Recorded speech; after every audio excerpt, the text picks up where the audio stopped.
인간의 삶은 죽음으로 끝이 납니다. 죽음은 모든 것을 끝장냅니다. 어떤 사람이 형사고발을 당하더라도 그 사람이 죽으면 그냥 그 고소사건이 그것으로 끝이에요. 죽은 사람을 놓고 재판하는 것이 의미가 없기 때문이죠. 인간의 죽음은 인간의 절망의 총합입니다. 우리는 살아가면서 많은 절망을 경험을 해요. 내가 내 자신의 마음을 어쩌지 못할 때, 감정이 컨트롤되지 않을 때 우리는 자신에 대한 절망을 경험합니다. 우리는 내가 사랑하는 다른 사람이 내가 원하는 만큼, 기대만큼 바르게 그런 삶을 살지 못할 때 우리가 절망합니다. 우리의 삶에 참 수많은 그런 절망이 있지만, 그러나 죽음은 이 모든 절망으로도 다 할 수 없는 최종적이고 최후의 최대의 절망이라고 할 수 있습니다. 죽음의 문제가 해결되지 않으면 인간의 삶은 결국은 절망으로 맞춰지게 된다는 것을 의미합니다. 언제 죽을지 알 수 없는 불안을 안고 하루하루를 절망 가운데, 불안 가운데 살아가게 되는 것입니다. 그래서 우리들이 더 환하게, 더 감격적으로 웃으면서도 사실은 그것은 죽음의 뒷그림자의 불안을 감추기 위한 하나의 착각일 수가 있습니다. 퓰리처상을 수상한 세계적인 한 신문 기자가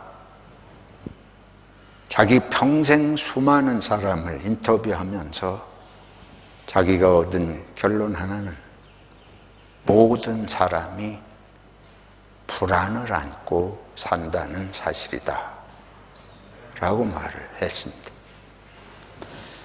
신은 죽었다, 그런 소리를 한 사람도 있었는데, 그 말을 한 프리드리히 니체가 인간은 바로 불안 때문에 신을 의지한다. 인간이 자기 자신을 초월할 수 있는 슈퍼윌, 초의지적인 능력을 개발하면 인간은 신을 떠날 수 있고 불안을 극복할 수 있다는 이런 주장을 했습니다. 근데 사실은 그런 것을 교묘하게 바탕으로 이용한 게 히틀러예요. 히틀러가 철학자들의 그런 말을 정치적이고 권력적인 목적에 이용하면서 2차 대전을 만들고 유대인을 학살하고 인간을 우월한, 우생학적으로 우월한 인간을 통해서 세계를 지배해야 되겠다. 그게 독일의 게르만 민족이라고 주장을 하면서 그렇게 세계 대전을 일으킨 것입니다. 모든 사람이 항상 죽음의 불안을 사실은 안고 있습니다. 예수 그리스도의 부활은 바로 인간의 이 최대의 절망, 최고의 불안을 끝장내고 인간에게 영원한 소망, 생명의 참 의미인 희망과 영혼을 사모하는 마음을 회복시키신 사건입니다. 만약에 부활이 없다 그러면 어떻게 되는 것일까? 우리 그리스도인들에게는 부활이 없으면 우리 예수 믿는 사람이 가장 불쌍한 자다. 바울 사도는 사실은 그런 말씀을 하셨는데 고린도전서 15장에 이런 말씀을 하세요. 그리스도께서 다시 살아나신 일이 없으면 너희의 믿음도 헛되고 너희가 여전히 죄 가운데 있을 것이요 또한 그리스도 안에서 잠자는 자도 망하였으리니 만일 그리스도 안에서 우리가 바라는 것이 다만 이 세상의 삶뿐이면 모든 사람 가운데 우리가 더욱 불쌍한 자이리라. 부활이 없으면 예수 믿는 의미가 없다는 거예요. 한마디로 요약하면. 부활이 없다면 첫째로 우리는 하나님이 천지를 창조하신 것을 못 믿는 것과 마찬가지입니다. 하나님의 창조의 핵심은 생명의 창조예요. 하나님은 아무것도 없는 곳에서 생명을 만들어 내셨습니다. 생명을 창조하셨습니다. 진화로는 아주 작은 미생물에서부터 생명이 이렇게 발달했다 그러지만 성경은 하나님 창조주가 계시고 그 창조주가 창조하신 것의 가장 핵심은 생명의 창조라는 걸 말씀하고 있습니다. 아무것도 없는 무에서 생명을 창조하신 하나님이 부활을 이루실 수 없다는 건 말이 안 되잖아요. 부활은 존귀하신 하나님이 생명을 지으셨고 그 생명을 새 생명 되게 하시는, 생명을 지으실 뿐만 아니고 생명을 새 생명으로 재창조하실 수 있는 것을 말하는 것입니다. 생명을 창조하실 수 있는 분이 생명을 재창조하실 수 없으시겠습니까?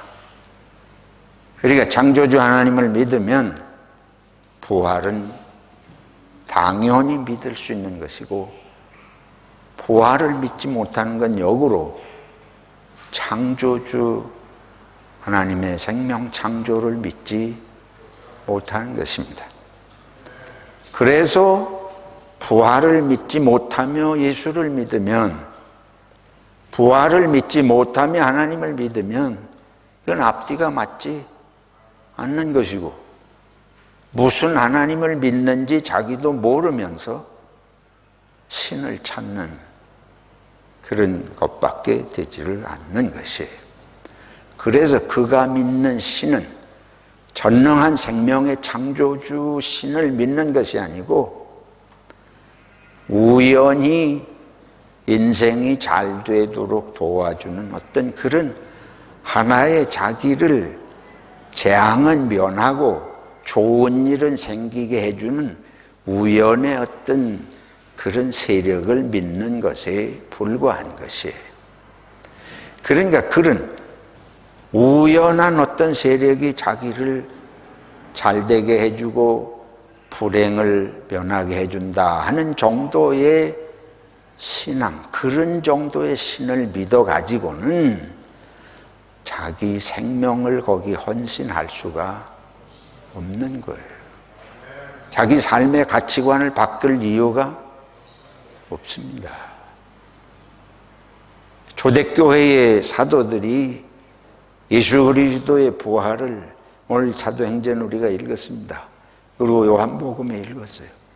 직접 예수 그리스도의 부활을 목격한 증인들인 것을 선언하면서 자기들의 생명을 다하기까지 순교하면서 예수 그리스도를 증거했습니다. 여러분, 교회 봉사 하나 하는 것도 쉽지 않은데 예수의 부활을 보고 믿지 못하면서 자기 목숨을 바쳐서 예수를 전하시겠습니까? 있을 수 없는 일. 여러분 같으면 하시겠어요? 성경이 거짓말로 생각이 되신다면 여러분 자신에게 성경에 기록되어 있는 얘기를 적용해서 해보세요. 내가 예수의 부활을 보지 못하고도 예수를 전하다가 죽을 수 있겠는가? 여러분, 우리 성경을 보면 예수님 십자가 달리실 때는 하나도 안 남고 다 도망갔습니다. 제자 중에 제자인 베드로도 3번을 예수님을 모른다고 부인했습니다. 그러던 그들이 어떻게 목숨을 바치면서 평생을 헌신해서 예수 그리스도를 증거하겠습니까? 그들이 어리석은 사람이에요? 바보예요? 어떤 사람이 와가지고 돈 주면서 예수 전하라 그러니까 평생 예수 전하다 순교하겠습니까? 그들이 돈 받은 것도 아니고 예수 전하는 것 때문에 무슨 직장이 보장된 것도 아니고 예수 믿고 전하는 것이 그들에게는 고난과 죽음의 길 뿐인데도 그 길을 간 것은 눈으로 보고 체험하지 않고 있을 수 없는 일입니다. 이것이 부활의 증거 옳습니다. 이보다도 확실한 증거가 어디 있어요? 근데 사람들은 과학적으로 부활이 있느냐 없느냐를 따지는 것은 참으로 어리석은 일이 옳습니다.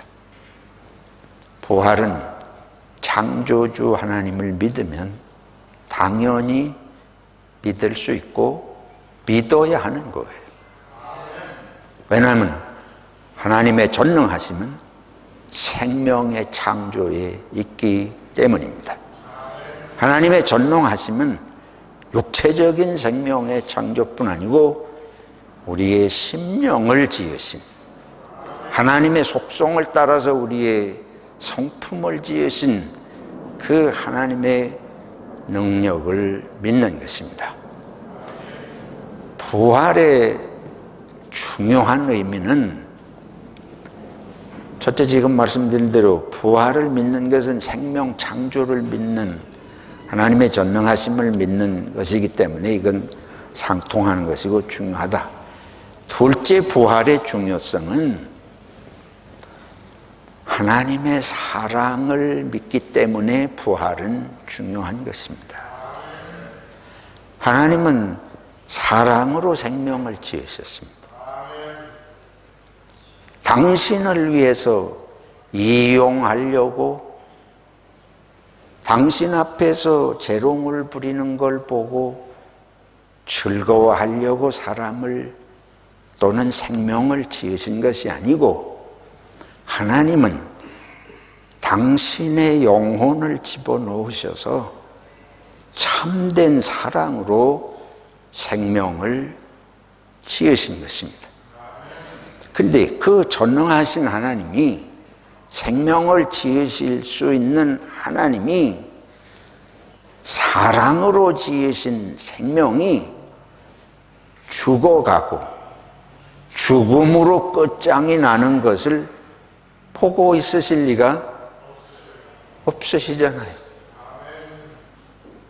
지으실 때는 기분이 좋아서 뭐하고 당신 앞에서 재롱 부리면 좋아하시다가 그냥 좀 죄 좀 짓고 못되고 하니까 그냥 죽게 하시고 그걸 영원히 죽음으로 그냥 끝장나게 모든 사람이 죽음의 두려움을 안고 절망으로 그냥 끝나고 그러고 마는 걸 보고도 가슴이 없다면 그를 어떻게 사랑의 하나님이라고 할 수 있겠습니까?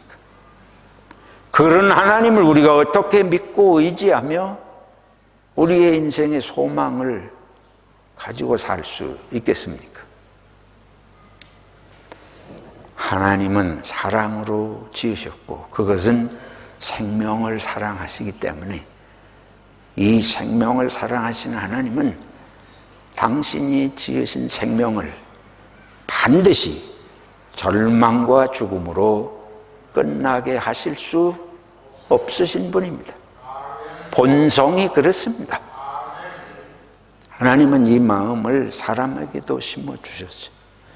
우리는 죄악으로 타락해서 이것이 많이 무디어졌지만은 우리가 부모에게서, 어머니에게서 그런 사랑을 보지 않습니까?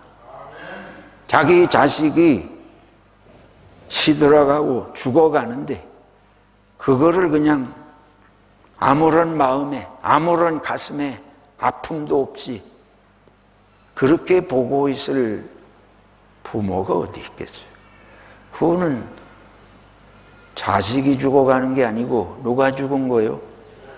부모 자신이 죽은 거예요. 당신이 지은 인간이 죽어가는 걸 보고 가슴이 아프지 않고 다시 살리실 수 없는, 살리기를 원치 않는다면 그 신은 죽은 신입니다. 신이 없어서 죽은 것이 아니고 당신이 지은 생명을 보고 고통을 느끼지 않는 신이라면 그 신은 죽은 신이다. 성경이 말씀하는 하나님은 그런 하나님이 아니십니다. 이것을 보여주신 것이 예수 그리스도의 십자가 옳습니다. 그리고 부활입니다. 우리는 십자가를 감사합니다.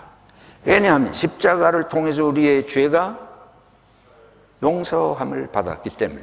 그러나 죄가 용서함을 받은 것으로 끝나고 새 생명의 부활이 없다면 어차피 죽을 건데 죄를 좀 용서받았거나 못 받았거나 무슨 큰 차이가 뭐가 있어요? 부활이 없는 십자가는 완전하지 않습니다. 우리가 그리스도의 은혜로 죄사함을 받았고 그 죄사함을 받은 것의 중요한 열매는 부활이 옳습니다. 부활의 영생에 우리를 불러주셔서 새 생명을 살 수 있게 하신, 이것이 예수 그리스도의 죽음의 의미고 예수님을 보내신 하나님의 사랑이 옳습니다. 마지막으로 아주 중요한 것이 있습니다. 부활 공동체를 이루어야 됩니다. 저와 여러분들이 그리스도인으로 부름받은 것은 우리의 새 생명을 부여받아서 부활에 동참하는, 예수님의 부활에 우리가 함께 참여해서 우리가 부활할 것을 이제 첫 열매로, 첫 증거로 보여주셨는데, 그러면 우리는 부활을 약속받았으니까 그 소망만 가지고 세상에 내 마음대로 살아가면 되느냐? 예수님께서 십자가에 죽으시면서까지 우리 죄를 사하시고 우리에게 부활을 하게 하신 것은 그냥 옛날처럼 사는 생명을 살라고 하신 것이 아니에요.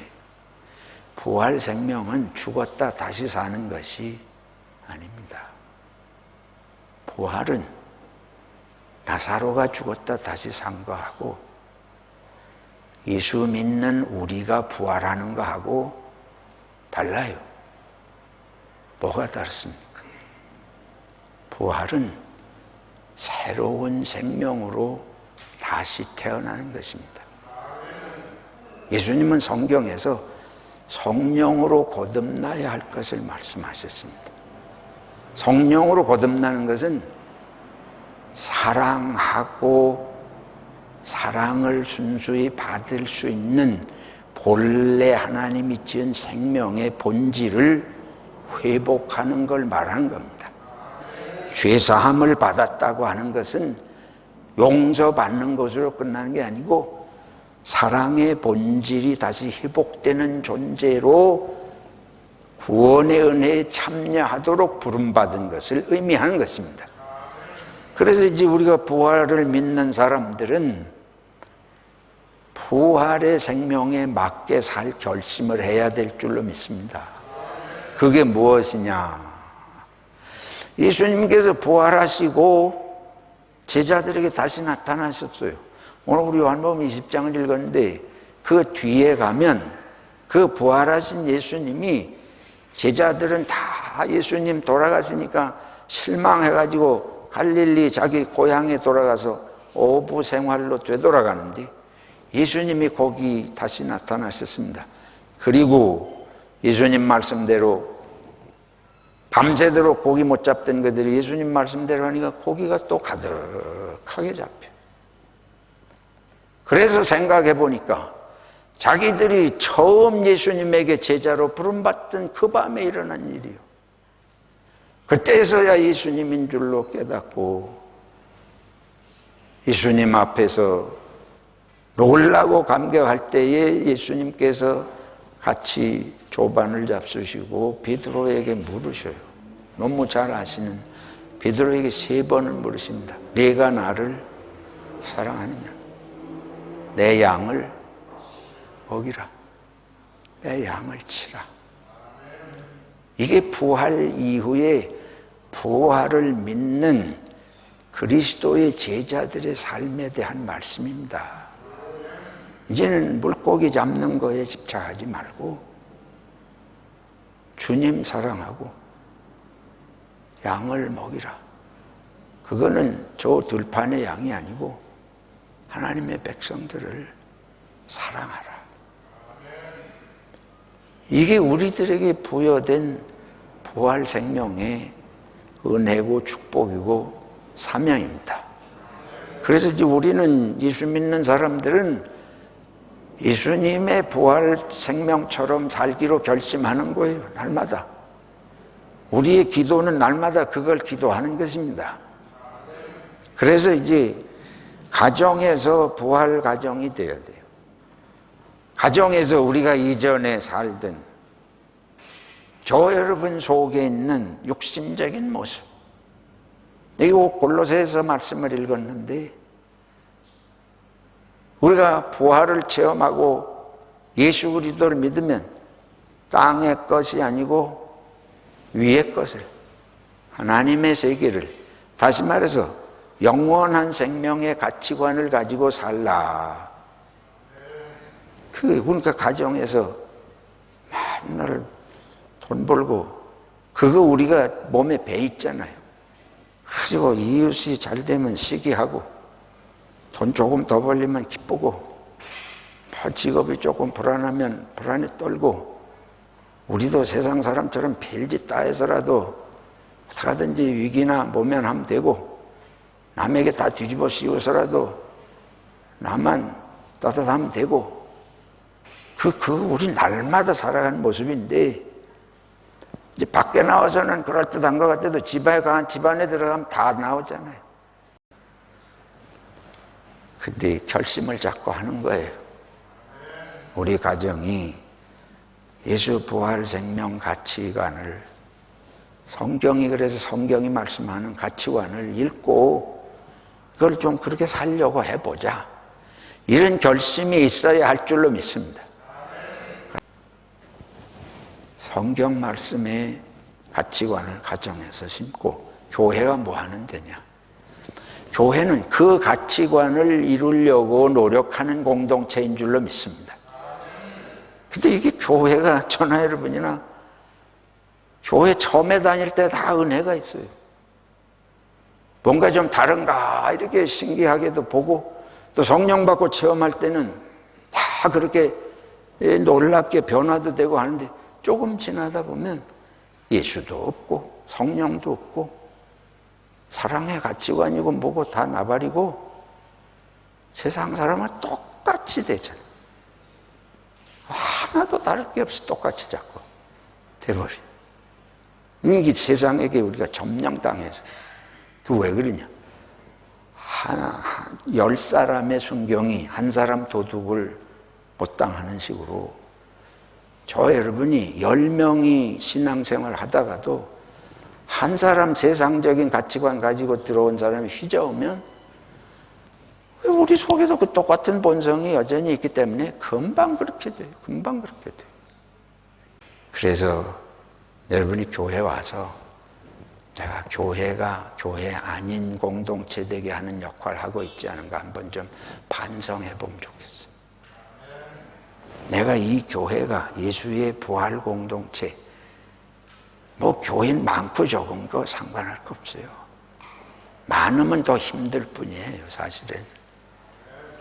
정말 내가 이 교회가 예수 공동체 되게 하는 쪽으로 내가 애를 쓰고 그게 뭔지라도 알고 있는가? 그런 관심이 내가 있는가? 이걸 좀 반성을 해봅시다. 안 하면, 그거 반성 안 하면 날마다 부활 좋다고 찬송만 부르지. 예수님께서 베드로를 부르시고 네가 나를 뭐 하느냐? 사랑하느냐? 지금 물으실 거 아니에요? 그렇잖아요. 부활하신 주님이 우리 가운데 오시면 뭘 물으시겠습니까? 내가 나를 사랑하느냐? 누구를 먹이라? 내 양을 먹이라. 네가 나를 믿느냐? 부활을 믿느냐? 네가 영생하고 부활할 줄 믿느냐? 그리고 나를 사랑하느냐? 그러면 네가 다니는 교회가 내가 원하는 교회 되게 하는 역할을 네가 하고 있느냐? 그거부터 생각해 보라. 네가 왜 목사가 되고 네가 왜 장로가 되고 권사가 됐냐? 뭐 때문에? 그게 교회에 뭐가 필요하냐? 그런 직분이 교회에, 예수 교회에 그런 직분이 뭐가 필요하냐? 예수를 사랑하지 않고 예수 공동체를 만들려고 하지 않는데 그 직분이 뭐가 필요하냐? 너 그거 직분 받아가지고 괜히 고민만 되고 부담되고 그만두고 세상에 나가서 돈 벌어. 갈릴리 바닷가에 가서 고기나 잡아. 제가 극단적으로 말씀드리는 거예요. 그거는 저 자신에게도 해당되는, 아마 제일 먼저 저 자신에게 해당되는 거를, 그러니까 베드로에게 물으셨을 거 아니에요. 네가 3년을 날 따라다녔고 네가 제자 중에 제자라고 네가 생각할 건데 네가 정말 날 사랑하느냐? 내 양을 먹으라. 기독교는 예외가 없습니다. 기독교인은 목사, 장로, 일반 평신도에 구분이 없어요. 그거를 세상처럼 무슨 직책이나 이런 걸 직급이나 계급의 구분으로 알면 이미 기독교인이 아니에요. 그 가치관은 아주 잘못된 가치관입니다. 불교는 스님들은 350가지 이상의 계율을 지켜야 돼. 출가해야 되고 머리 깎아야 되고, 제가 신도는 집에서 그냥 부처님 믿고 사는 사람은 세속 5개만 지키면 된대. 말이 되는 소리예요? 기독교가 그렇습니까? 기독교가 나는 예수도 아니고 나는 목사도 아니고 나는 집사도 아닌데 설렁설렁 해도 된다? 성경에 그런 말 없습니다. 이거는 예수 믿기로 한 사람이면 누구나 그 사람이나 목사나 아무 차이가 없어요. 똑같이 우리는 하나님의 나라의 일꾼으로 부름받았고 하나님의 자녀로 부름받았고 다 같이 사랑해야 되고, 근데 이게 안 되니까 장로 안 된다고 교회를 옮기고, 그냥 옮겨요? 자기가 10년, 20년 다니던 교회를 그냥 욕을 하면서 그러잖아요. 나를 반성하자고. 부활은 새로 나는 날이니까 저부터 새로 나는 결심으로 우리가 이걸 함께 만들어가는 것이 주님 부활하신 뜻에 합당하다 생각하면서 주님의 부활의 은혜와 영광과 축복이 우리 성도님들의 가정의 삶에 충만하시기를 축원합니다.